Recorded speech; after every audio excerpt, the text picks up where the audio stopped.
What you are listening to now is the Central Indiana Sports Report, podcast number 342.3.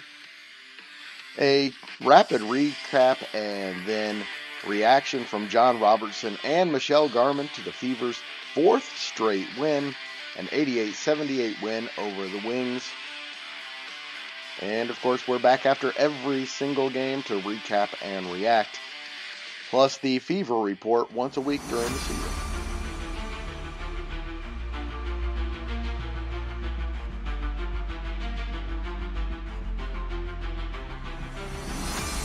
You're listening to the Central Indiana Sports Report with your host, Greg Mengelt. Welcome, Fever fans, to the Central Indiana Sports Report and a recap and our reaction of the Fever's 88-78 win over the Dallas Wings. Another big win, even though it might not have been very impressive. And John, before I bring you in, and we're also joined John Robertson and Michelle Garmon of the Tipton Tribune and Elwood Call Leader. Let me do a quick look at the box score for everybody. Kelsey Mitchell had a huge night, 23 points. She was 9 for 19 from the field. Aaliyah Boston, another double-double, 12 points, 11 rebounds, and again, 5 assists. She is passing so well. Natasha Howard, 11 points, 16 rebounds, 5 assists, 2 steals. Oh, Boston also had 3 steals. And Ari McDonald continues to impress. Chloe Bibby continues to impress and has been signed long-term.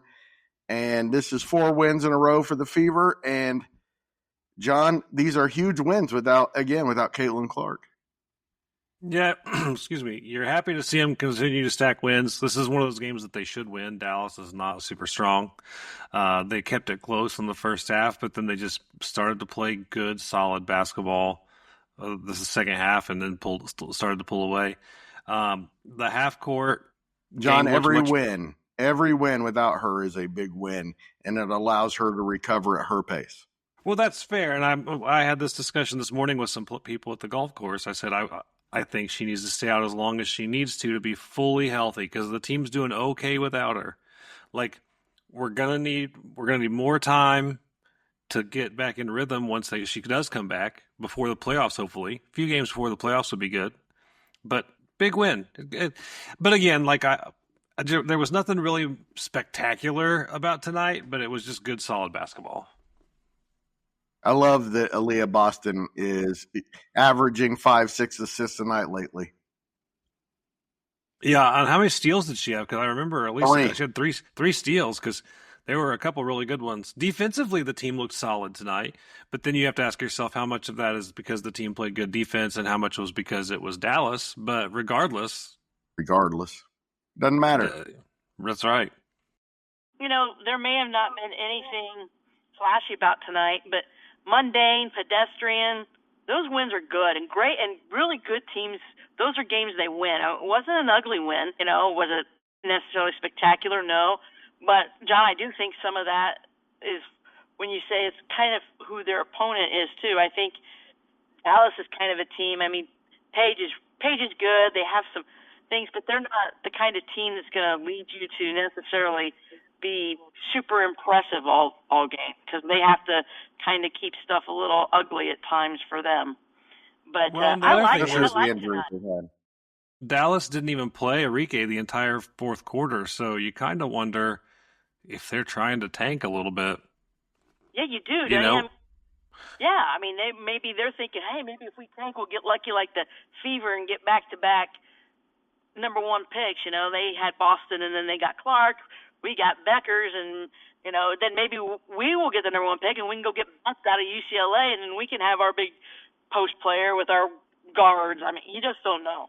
Well, that was just the one thing I had to wonder, because they asked the coach if Enrique was injured, and they said, no, we're just trying to get our rookies some rotations, which makes sense and whatnot, but it's just they're only 3 games up on Connecticut, so you just have to wonder if it's a thing, but I'm just happy the Fever got a win. I will say that there was some really good passing from multiple players, some really good half-court offense, which was good to see. You saw them running, and Ari had like a full-court assist Sophie at one point, and it was very what you would expect to see from Caitlin, but like now we've got Aerie doing it too. So I have high What hopes. an addition.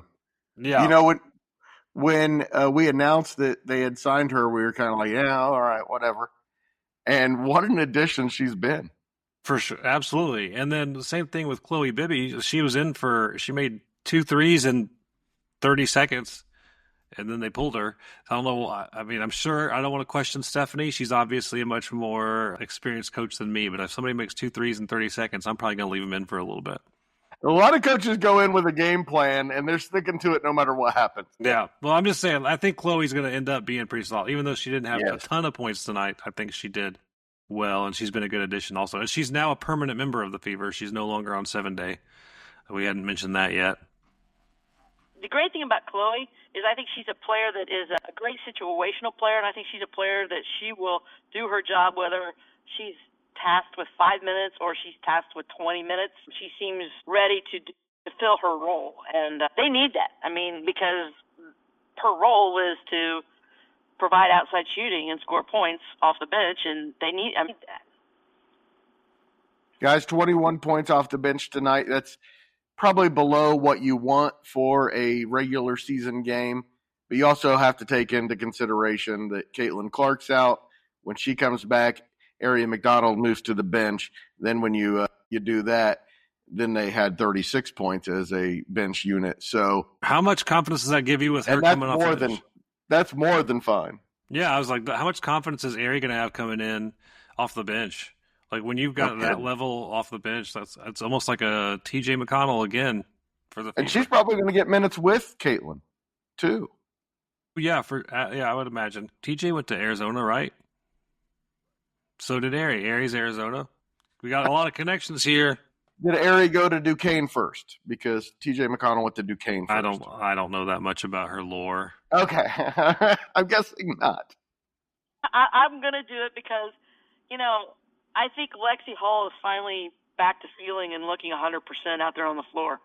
I mean, whatever little things she was going through before the All-Star break and everything here, these last 3-4 games, she is really back to her early season form. I mean, she's just doing what needs to be done. Her defense. John, do you like her coming off the bench? I think it's fine. I prefer her as a starter. The record's better when she starts, but you know what? Whatever's working.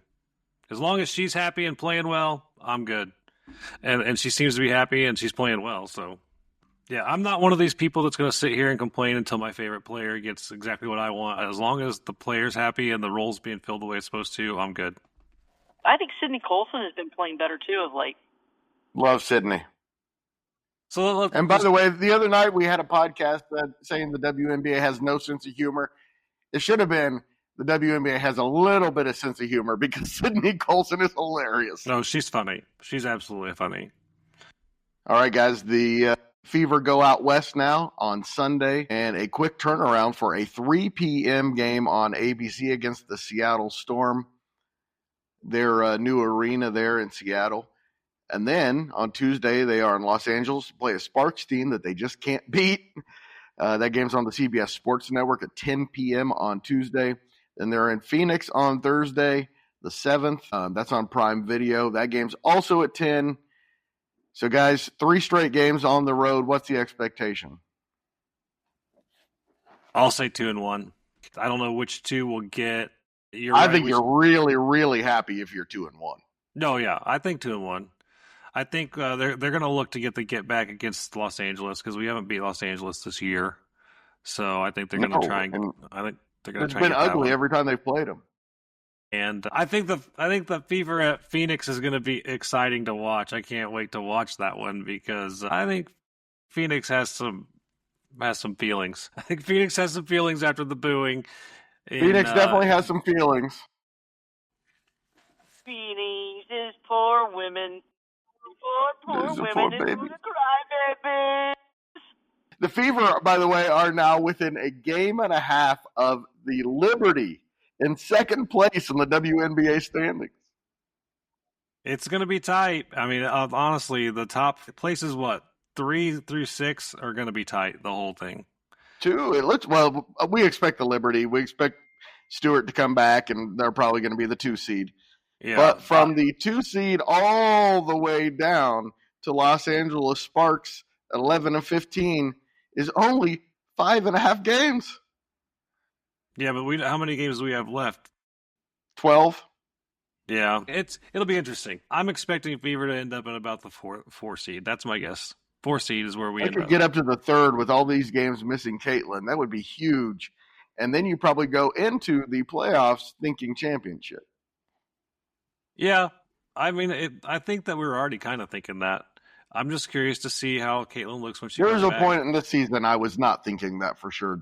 Well, understandable, but I really just think it's going to depend on how Caitlin looks when she gets back out there. Like it could, just because she comes back doesn't mean she's going to be playing at the level that she was at the start of the season. Absolutely right. And any disruption in a team is a disruption. Absolutely, it is.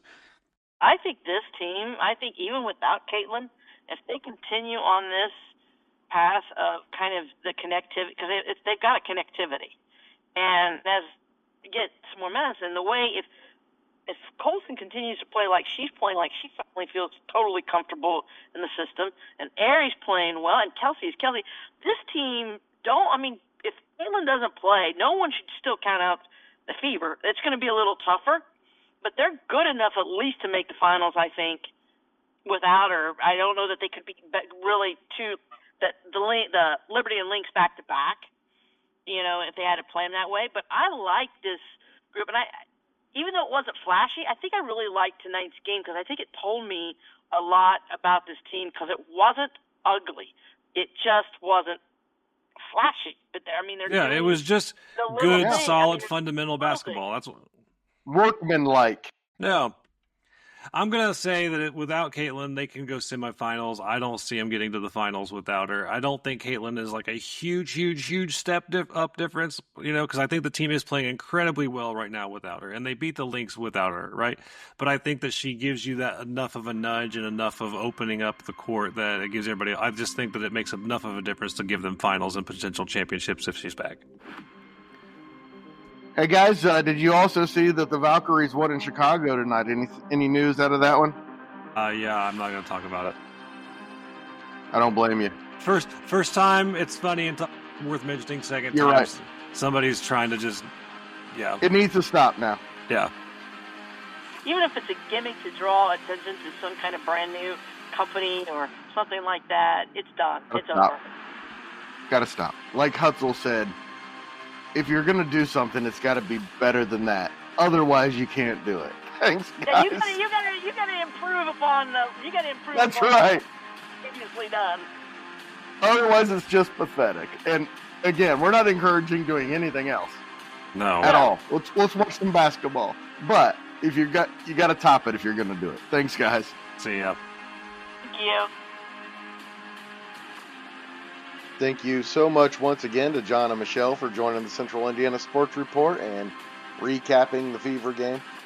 And thank you so much for listening.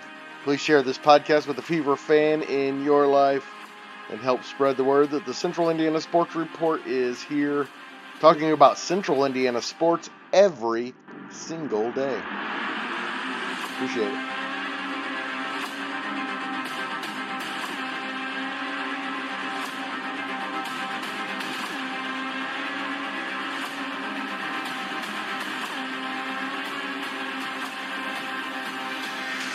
Central Indiana Sports Report is a product of ITG Media, and I love Susie.